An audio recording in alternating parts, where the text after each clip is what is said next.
इरशाद भट्टी साहब, ब्रेक पे जाने से पहले बड़ा दिलचस्प मौक़िफ़ सामने आया है, उसके ऊपर भी अपनी राय दीजिएगा। क्या हम नून लीग और पीपल्स पार्टी के ऊपर गैर ज़रूरी तवक्कुआत डाल रहे हैं, या उनसे गैर ज़रूरी तौर पर लचक का मुज़ाहिरा करने या हुकूमत बनाने के लिए बड़ा दिल करने का मुज़ाहिरा जो है वो गलत एक्सपेक्टेशन है अवाम की? मैडम शेख, मैं रिपोर्ट कार्ड की तरफ आ रहा था तो रस्ते में मुझे मुल्क का फ़ोन आया, पाकिस्तान का। पाकिस्तान ने कहा कि मेरा ये शेर जो है ये आपने मैडम शेख के प्रोग्राम में पढ़ देना है। ये नया फॉर्मेट लाया भट्टी साहब। हाँ जी जी। मेरा मुल्क कह रहा है कि राहबर मेरा बना गुमराह करने के लिए, राहबर मेरा बना गुमराह करने के लिए, मुझको सीधे रास्ते से दर बदर उसने किया, और मेरी सारी ज़िंदगी को बेसमर उसने किया, उम्र मेरी थी मगर इसको बसर उसने किया। मुल्क जो है ये बात एक्चुअली क्या किसको रहा है? रहबर भी तो बहुत सारे हैं ना, ये कुलियातें। मैडम शेख, नेक्स्ट क्वेश्चन की तरफ जाते हैं और सवाल पे आते हैं। मैडम शेख, अच्छा तो ये है कि चूंकि पीपल्स पार्टी और मुस्लिम लीग नून में पावर शेयरिंग नहीं हो पा रही, तो तजवीज़ है कि खालिद मकबूल सिद्दीकी साहब को वज़ीर आज़म बना दें या मौलाना साहब को वज़ीर आज़म बना दें, ताकि सारी जिम्मेदारी उन पर जाए। मैडम शेख, अभी बात यहाँ हो रही थी कि एडिटोरियल्स ऐसे लिखे जाएंगे, तनकीद होगी, सारा कुछ होगा। तो अगर एडिटोरियल्स पर जाना है इन दोनों ने, अगर तनकीद पर जाना है, अगर बातों पर जाना है, तो फिर तो मैडम शेख सुलह कर लें मेरे ख्याल से पाकिस्तान तहरीक इंसाफ के साथ। और मैडम शेख, सवाल पे जाने से पहले मेरे दिल की आवाज़ यही है कि हुकूमत बने, हुकूमत चले, मुल्की मसाइल हल हों। ग्रैंड डायलॉग जो है बड़ा ज़रूरी है, मैंने कल भी कहा था, कौमी हुकूमत बन जाए तो बहुत आला है। कहाँ कहाँ अवामी मैंडेट है, कहाँ कहाँ चट्ठा मैंडेट है, ये मुतलका फोरम्स पर छोड़ दें, मईशत पर तवज्जो दें, कौमी मसाइल पर फोकस करें और सियासी इस्तेकाम लाएँ। अब मैडम शेख, आपने कहा कि डेड लॉक है, कौन बनेगा करोड़पति, कौन बनेगा हुक्मरान, पावर शेयरिंग में डेड लॉक है। पीपल्स पार्टी कह रही है कि सदर भी दे दो, चेयरमैन सेनेट भी दे दो, चारों गवर्नर्स भी दे दो, ओहदे दे दो, मगर जिम्मेदारी ना दो। मुस्लिम लीग नून बहुत मोहतात है। क्यों मोहतात है? PDM 1 तजर्बा उनके सामने है, सफाया हो गया उनका आलमोस्ट पंजाब में एक तरह से, और उसमें PDM 1 जो तजर्बा था वो भी बड़ा अहम था। अब पीपल्स पार्टी शामिल इक़्तिदार तो होना चाहती है, मगर कहती है कि जिम्मेदारी नहीं लूंगी, लिहाजा जो नुकसान उठाए वो मुस्लिम लीग नून उठाए। ये मेरे ख्याल से ज्यादती है। अगर आप आईनी ओहदे लेते हैं, क्यों लेते हैं भाई? फिर आईनी ओहदों से भी हट जाएं और कहें कि हम आपके पीछे हैं और आप हुकूमत बनाएं, आप ही सारे ओहदे रखें, या फिर इससे ही हट जाएं कि हम नहीं हुकूमत बनाना चाहते।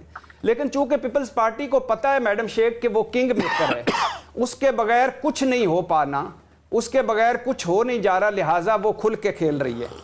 मेरा आइडिया है कि दोनों मिलकर हुकूमत बनाएं, दोनों ओहदे लें, दोनों जिम्मेदारी भी लें। क्यों आईनी ओहदे, क्यों जिम्मेदारी नहीं? मैडम शेख, और ये अभी ज़हनों में रहे कि मैंने जैसे कहा है ना, हुकूमत बननी है, हुकूमत चलनी है, हुकूमत ने मसाइल हल करने हैं, ऐसा मुझे होता दिखाई नहीं दे रहा। अल्लाह करे मैं गलत हूं, क्योंकि अभी से ये लग रहा है कि ये कमज़ोर हुकूमत होगी, मजबूर हुकूमत होगी, बैसाखियों वाली हुकूमत होगी, ब्लैकमेल होने वाली हुकूमत होगी, और कोई बड़ा फैसला, कोई बड़ा मुश्किल फैसला करने से पहले ये फिर एक दूसरे के साथ इसी तरह ही डेडलॉक होंगे और हम रोज़ इन पे बातें करेंगे। ये रोज रोज का झगड़ा होगा, रोज रोज की ब्लेम गेम होगी, रोज रोज रोला पड़ेगा। तो फिर सर ज्यादा बेहतर ये नहीं कि पीटीआई से फिर हम सवाल कर लेना, पीटीआई बनाए, बिल्कुल हम फिर पीटीआई से सवाल करते हैं ना कि वो मजबूत मैंडेट वाली हुकूमत बना ले। बिल्कुल मैडम शेख, अगर तो ये आप ये फैसला दे रही हैं, तो अगर आपकी ये ख्वाहिश है या फैसला, इसमें मुझे नहीं पता, लेकिन अगर ये दोनों हैं तो मैं आपके पीछे हूँ, मैं भी आपके साथ हूँ। लेकिन वो इस वक्त नहीं बना पाएगी हुकूमत, क्योंकि उसके भी अपने मसाइल हैं, अपने मसाइब हैं। उसके एक 84 सीटें वो जो रोला पड़ी हुई है वो, और बाकी इसके अलावा 9 मई जो हो चुका है वो, ज़ीरो टॉलरेंस है उसके हवाले से वो।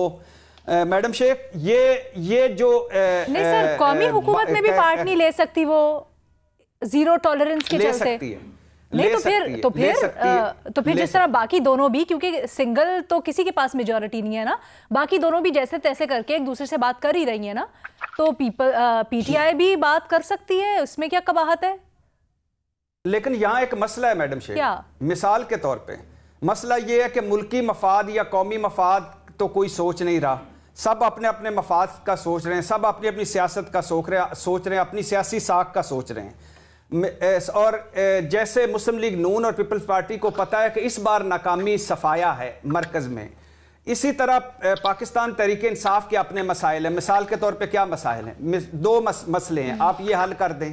ان کا کہنا ہے کہ ہماری جو چرایا گیا مینڈیٹ ہے وہ ہمیں واپس دیں, نمبر 1.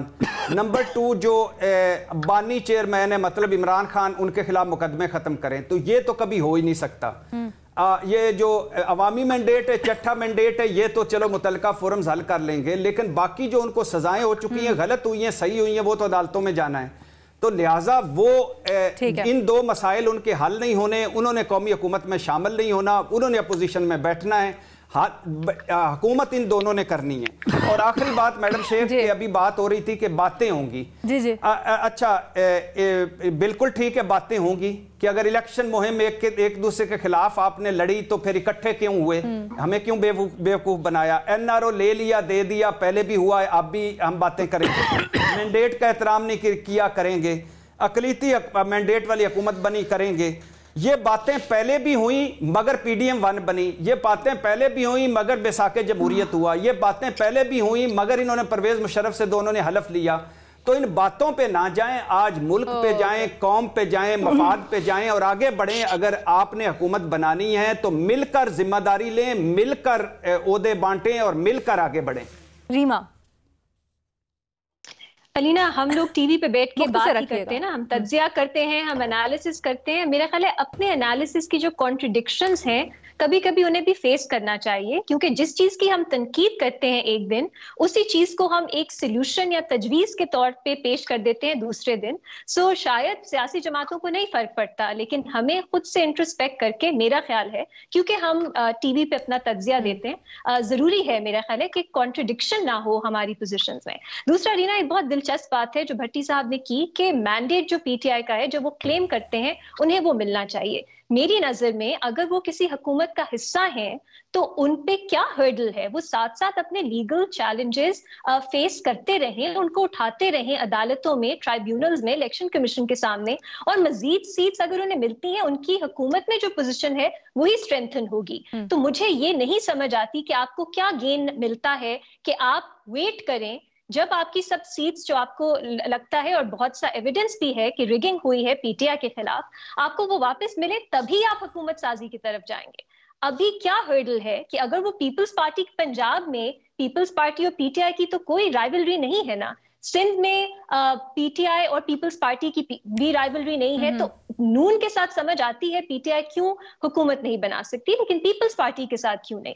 اور اگر عمران خان صاحب کے کیسز ہیں, اگر پی ٹی آئی حکومت میں آئے گی, شاید وہ ایک بہتر پوزیشن میں ہو سکے کہ ان پہ بھی کوئی نیگوشیٹ کر سکے. سو یہ جو بھٹی صاحب نے ریزنز بتائے ہیں کہ ان کی جو کمزوریاں ہیں یا ان کے جو کنسٹرینٹس ہیں, مجھے نہیں سمجھ آتی وہ کیسے انہیں حکومت میکنگ جو پروسیس ہے اس سے باہر کرتی ہے, بلکہ مزید وہ اس میں ایڈ کرتے ہیں کہ کیوں انہیں اس کا حصہ بننا چاہیے. اگر ہم صرف اس پہ بات کر رہے ہیں, اور میری نظر میں چاہے جو نان پولیٹیکل فورسز ہیں وہ جو چاہتی ہیں نہیں چاہتی, ہم نے دیکھ لیا کہ حرف آخر نہیں ہوتا ان کا. پولیٹیکل پارٹیز, ان کے سپورٹرز میں بہت جان ہے اس ملک میں, وہ سامنا کر سکتے ہیں پریشرز کا. تو میرا خیال ہے اس لینس سے اگر ہم دیکھیں, تھوڑی امید بھی نظر آتی ہے اور تھوڑی اپرچونٹیز بھی میرا خیال ہے اور کھلتی ہیں.